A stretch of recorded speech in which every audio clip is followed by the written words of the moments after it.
In this video, I'm going to reveal the 8 worst mistakes that you absolutely cannot afford to make on LinkedIn. The worst thing about these mistakes is that on the surface, most of them seem totally harmless, but best case scenario, they can cost you valuable connections and deals. Worst case scenario, they can get your account completely banned. This first mistake will ruin your reputation entirely, and that's leaving AI-generated comments on posts. This is the easiest way to get people to not trust you. Whenever I make a post on LinkedIn, within a few minutes, there's always at least a handful of comments under the content that are clearly written by AI. And I understand why people do this. They think that leaving comments is a great way to get visibility in the comment section of someone else's content. You've heard me say it before, comments are like a billboard that you could leave under your ICP's post or ICP influencer post. That said, if you use AI to do this, it makes you seem untrustworthy. And as the poster, whenever I see someone not even take the few seconds out of their day to write a genuine comment and they're lazy enough to use ChatGPT or Claude or one of these other AI automation tools to leave comments on my content, it immediately makes me not want to do business with them. My recommendation here is, instead of trying to mass send a ton of comments using AI to make you more efficient, just spend 10 to 15 minutes per day leaving actual real engagement on other content and build those relationships versus trying to farm it out to a robot. And in the case that your schedule's too busy that you don't even have those 10 minutes to go and leave comments, then just don't leave any. No comment is better than an AI generated comment. Now, this second mistake is something that will ruin your connection request acceptance percentage if you do this, and that's sending obviously templated connection requests. A lot of times the best practice is actually to send a blank connection request. And the reason is, when you send something that looks like it's a template with some fake personalization, like, oh, I saw you went to this college, or, oh, I saw you worked at this company, and it's obvious that you're trying to sell this person something, they're not going to accept the connection request. I'm far more likely to accept a blank connection request from someone who I have mutual connections with than I am to accept a random connection request that is using some sort of AI generated template. And even if it's not AI generated, it can make you look a little bit desperate. The best practice here is just send a blank connection request. Benefits are two-sided. One, it will take you less time because you don't have to think of something to write. And two, you're going to get more connection request accept, and you're going to build your audience faster. Now, this third mistake kills me, and it's very embarrassing if you do make this mistake, so please don't. And that's joining a paid engagement pod. A lot of times, people who are desperate for fast LinkedIn growth will pay people to engage on their content. And believe it or not, there are actually businesses built around paid engagement on LinkedIn. And it's kind of embarrassing when you think about it. And the simplest remedy I've found for people who use engagement pods is to just visibly make fun of them and shame them into leaving that engagement pod. Besides it just being embarrassing, it will actually hurt your LinkedIn performance over time. And here's why. LinkedIn will serve your content to other people in the audience of the people that engage with your content. So if someone likes your post, LinkedIn will then serve that post to more people in the likers audience. And if that liker is not in your ICP or not even in an industry related to who you're trying to sell to,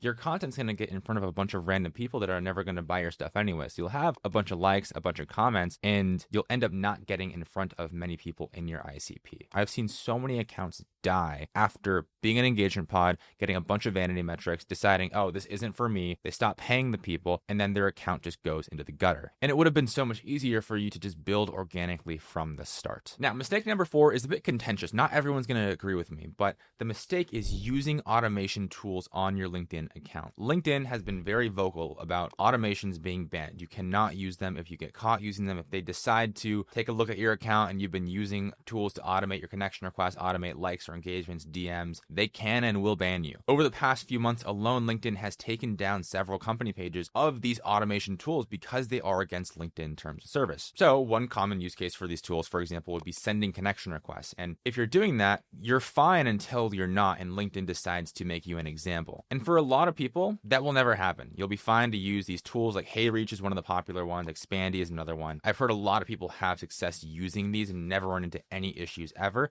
But there's always that risk. And to me, personally, my LinkedIn is so valuable to my career and my company that I don't want to do anything that's going to put that account at risk. On top of that, for the connection request use case, which is really the main area where you're going to use automation on LinkedIn, it doesn't take that long to do it manually anyway. So if you're doing it manually, you can really only send 20 connection requests per day. That might take you 10 minutes, maybe 15 or 20, but it's not going to take you that long. That trade of 15 minutes per day to protect myself from getting banned on LinkedIn is totally worth it. By the way, I know we're talking about what not to do on LinkedIn right now, but if you want to know what to do and actually have a blueprint and a roadmap for growing an audience on the platform, I write a newsletter every week called Social Files, where I share everything I know about growing on LinkedIn and founder-led content picked up from experience over the past several years of helping over 75 founders grow an audience on the platform. It's no gatekeeping. I give everything away for free. The link is in the description below. Would love to see you in there. Now, this next mistake is also quite embarrassing, but also will hurt your content performance over time, and that's posting one-shot ChatGPT content straight to your account. It's kind of funny at this point how many founders think they're getting away with using AI in their content without anyone noticing when it's so easy to tell. And I'm not just talking about using M dashes or it's not X, it's Y trope. It's very easy to tell when content is AI generated. It looks overly polished. There's a very dramatic change from the founder's previous voice to the content they're using now. Out of nowhere, they start posting 5-6 times a week after never posting at all. And again, it all sounds very stale and generic. If you're thinking that you can get away with just prompting ChatGPT and then using that output in your content, it's not going to work. One, it looks embarrassing. Two,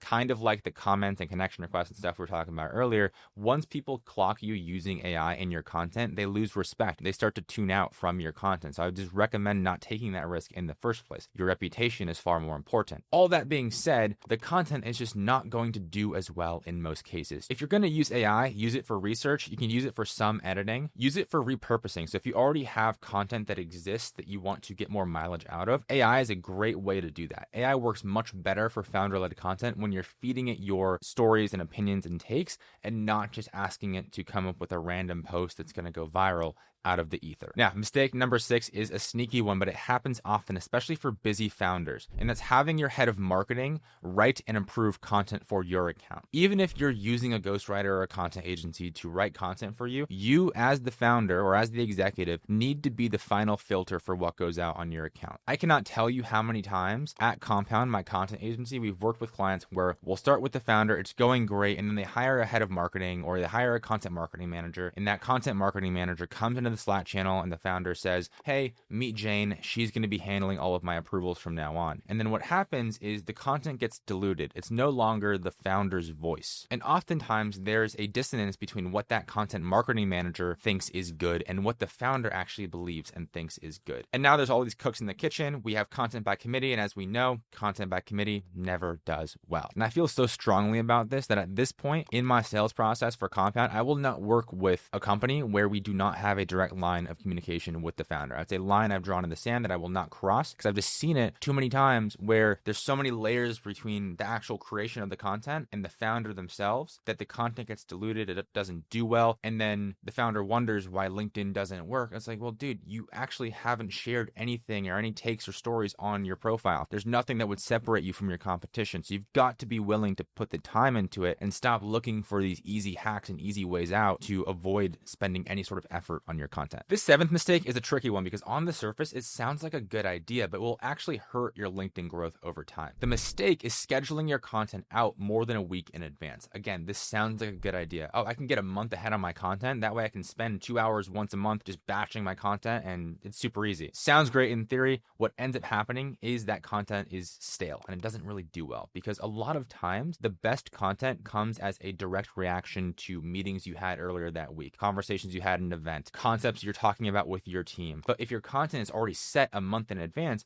you can't be agile, you can't be flexible. On the flip side, you can't go day to day. If you're a founder, you have too much going on, especially if you're fundraising or if you've just fundraised and you're hiring and you've got a ton of stuff that you got to worry about, you're not going to actually sit down and write your content every day. Unless you're someone who really loves writing like me and I sit down every morning and write my own content, you're just not going to stay consistent. So what's the balance there? In my experience, staying about a week ahead on your content tends to be the best place to be. And mistake number 8 is also a tricky one because on the surface, it can also seem like a good idea, and that's turning your account into a news outlet. Like I mentioned, trendjacking, so taking a popular story or figure in your industry and using it in the hook of your content to get attention is a good idea. It's a best practice that you definitely should use, and it's one of the easiest ways to get visibility fast because people might not know you, but they do know the news stories, and you could use that as a way to get into people's feeds. But what happens if you're not careful and you over-optimize in this direction is that your account ends up turning into a news outlet, and people aren't following you for you, they're following you for news curation. You see this happen a lot these days with AI.